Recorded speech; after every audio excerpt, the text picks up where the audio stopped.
భోగాపురం విమానాశ్రయాన్ని తామే నిర్మించామని వైఎస్ జగన్ సహా వైసీపీ నేతలు చెప్పుకోవడంపై టీడీపీ నేతలు మండిపడ్డారు.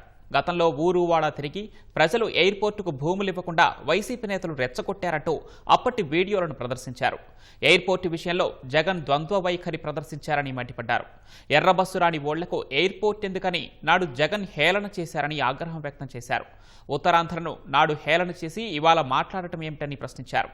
జగన్ను ఇలాగే వదిలేస్తే దేశానికి స్వాతంత్ర్యం తన తాతే తెచ్చారని చెబుతారని ఎద్దేవా చేశారు. ఉన్న విశాఖపట్నం ఎయిర్పోర్ట్ లో మధ్యాహ్నం పూట పోతే ఈగలు తోలుకుంటున్నాం. ఇది ఏ రకంగా న్యాయం? ఉన్న విశాఖపట్నం ఎయిర్పోర్ట్ ను బాగా ఉన్నదాన్ని వదిలేసి వేరే చోటికి పోయి ఎయిర్పోర్ట్ పేరిట అక్వైర్ చేయాలి అని చెప్పి దిక్కుమాలిన ఆలోచన చేయడం.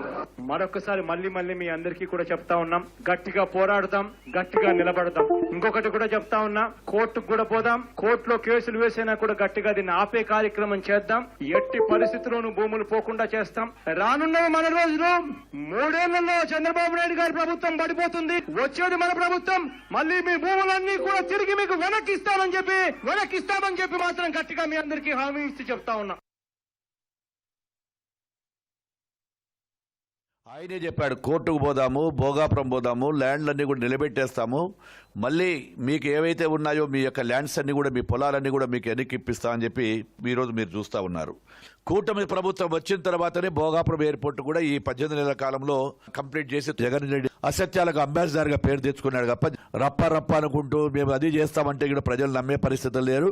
ఈ రోజు బ్రహ్మాండంగా కూడా మేము అటు సంక్షేమం ఇటు అభివృద్ధి కూడా సమానంగా చేస్తా ఉన్నాం. భోగాపురానికి ఎయిర్పోర్ట్ అవసరం లేదు, ఇక్కడికి ఎర్రబస్సే రాదు. అటువంటిది ఎయిర్పోర్ట్ ఎందుకు? అది కూడా జిఎంఆర్ గారికి ఇచ్చి జిఎంఆర్ గారితో దోపిడీ చేయాలని ఒక ప్రణాళికబద్ధంగా ఈ ఎయిర్పోర్ట్ నిర్మిస్తున్నారని నీ కంపునోరే మాట్లాడింది.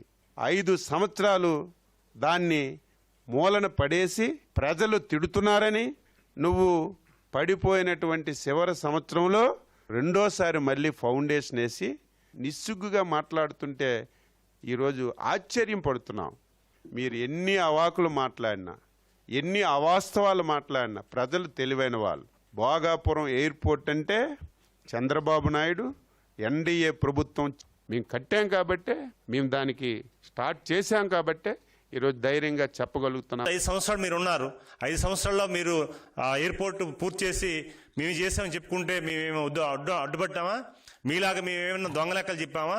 లేకపోతే రైతులు రెచ్చగొట్టి కోర్టులకు వెళ్ళామా? లేకపోతే ధర్నాలు చేశామా? చంద్రబాబు నాయుడు గారు చేసే ఒక మంచి ఆలోచనని, ఒక విజనరీ ఆలోచనని, క్రెడిట్ని మీరు తీసుకోవాలని ఆలోచిస్తే ప్రజలు ఎవరు తెలివి తక్కువ కాదు.